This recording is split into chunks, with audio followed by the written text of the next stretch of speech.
तुम यहाँ पर बैठी हो, तुम्हारा पति देखो वहाँ क्या गुल खिला रहा है, नई नई लुगाइयों से फोन पर बात कर रहा है। अच्छा किधर है वो, मुझे बताओ। मेरे साथ चलो और अपनी आंखों से देखो उसकी अश्लील हरकतें। अरे ये तो वही दारूबाज औरत है, इससे तो भगवान बचाए। अरे महाराज जी, आप यहाँ क्या कर रहे हैं पेड़ पर? वो मैं यहाँ तपस्या करने आया था। आप मेरे घर पर चलिए, मुझे सेवा का एक अवसर प्रदान कीजिए। नहीं, मैं स्त्री से सेवा करवाकर पाप का भोगी नहीं बनना चाहता। तुम बाबा को यहीं तपस्या करने दो, मेरे साथ चलो वरना तुम्हारा पति वहाँ से निकल जाएगा। अरे यार जानू, कैसी बातें कर रही हो? तुम तो जानती हो मेरी बीवी एक नंबर की शराबी है, किसी दिन नशे की हालत में ही उसका गला घोट दूंगा। ये मेरे ही बारे में बात कर रहा है ना? और किसको बोलेगा, तुम ही तो हो उसके रास्ते का कांटा। मेरे बारे में ऐसे सोच सकता है ये? अरे उस बेवड़ी को क्या पता पति का सम्मान क्या होता है, वो तो बस बोतल पीना जानती है।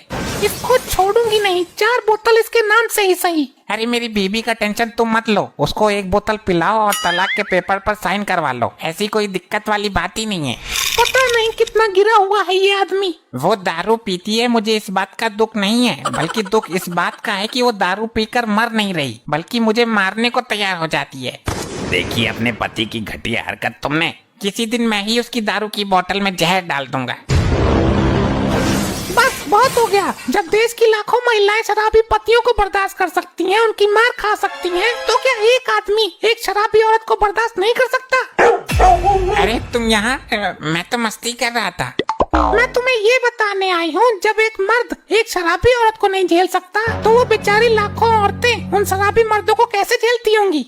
तुम्हारी बात सही है, मैं समझ गया। अभी नहीं समझा तू, मैं समझाती हूँ, जरा वो मेरा सिस्टम निकालो। अरे अरे अरे, ये क्या कर रहा है तू? मुझे मरवाएगा क्या? हाँ, अब बोल, क्या भौंक रहा था तू? तुमने जो कुछ भी सुना उसको एक बुरा सपना समझकर भूल जाओ। फिर आ गई अपनी औकात पर, लगता है आज मुझे मार कर ही छोड़ेगी।